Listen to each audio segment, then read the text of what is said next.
দক্ষিণ কামৰূপৰ বকো সমষ্টিৰ বিধায়িকা নন্দিতা দাসৰ বিড়ম্বনা সমষ্টিত কাম নকৰাৰ ফল ভুগিছে সাধাৰণ ৰাইজে।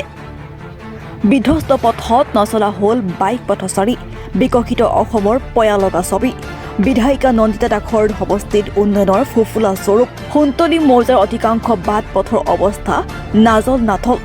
বকো সমষ্টিৰ অন্তৰ্গত সোণতলী মৌজাৰ ৰাংগাপানী, টাঙোনমাৰী, হেলেহুটি, ডেকাচাং, মালিবাৰী, দুৰামাৰী, জাউকাটা আদি বৃহত্তৰ এলেকাৰ সকলোবোৰ বাট পথ বৰ্তমান কৰ্তব্যময় হৈ পৰাত অঞ্চলৰ ৰাইজে বাৰুকৈ জ্বলা-কলা খাবলগীয়া হৈছে। এজাক বৰষুণ আহিলেই এই পথৰ ওপৰেৰে যাব নোৱাৰে সৰু বৰ গাড়ী, মটৰচাইকেলৰ লগতে পথচাৰীসকলে। পথসমূহ ইমানেই নাজল নাথল হৈ পৰিছে যে জৰুৰীকালীন ৰোগীসকলক এম্বুলেন্সত কঢ়িয়াই নিয়াটো সম্ভৱ নহয়।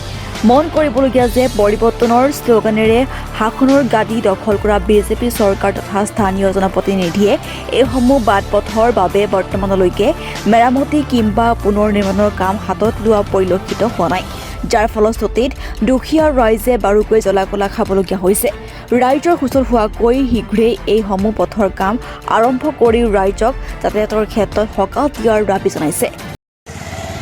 মাহাতলীৰ টু 2 নম্বৰ দক্ষিণ ৰাঙাপানীৰ যিখন ৰোড, এই ৰোডৰ যেনেকুৱা জৰাজীৰ্ণ অৱস্থা, এই সম্পৰ্কে আপুনি কি কয়? চাওক, এতিয়া আমাৰ 2 নম্বৰ দক্ষিণ ৰাঙামাটি পঞ্চায়তৰ 4 নম্বৰ ৱাৰ্ডৰ যিটো আমাৰ ৰাস্তা, এই ৰাস্তা বুলি আমি নকওঁ।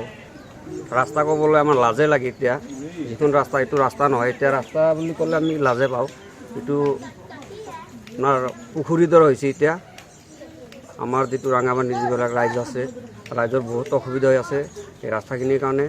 আৰু আমাৰ বকো সমষ্টিৰ বিধায়িকা আছিল, এতিয়া আমাক বহুত মনত নামানে কি আমাৰ বহুত আৱেগিক আছে, বহুত দুখজনক কথা আমি নকওঁ।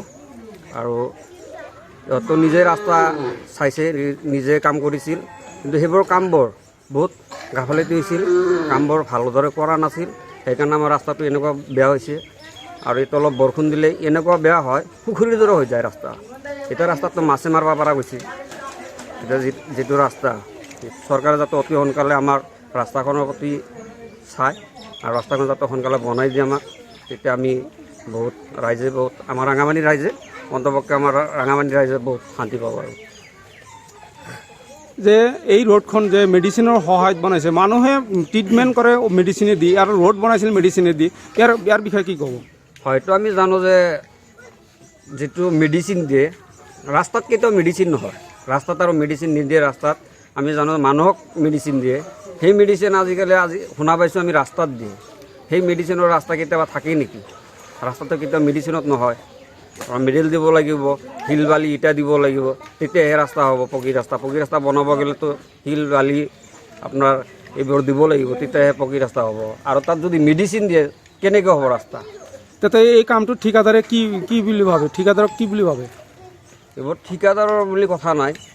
যোন ৰাস্তাটো মানে আমাৰ হেৰি কৰি যিটো ৰাস্তা আনিছিল, সেই ৰাস্তাটো আনাতে যদি সেনেকৈ যদি মেডিচিনত কাম কৰা যায়, এতিয়া আমি ক'তো শুনাও নাই আৰু দেখাও নাই আজিলৈকে যে মেডিচিনত ৰাস্তা হয়।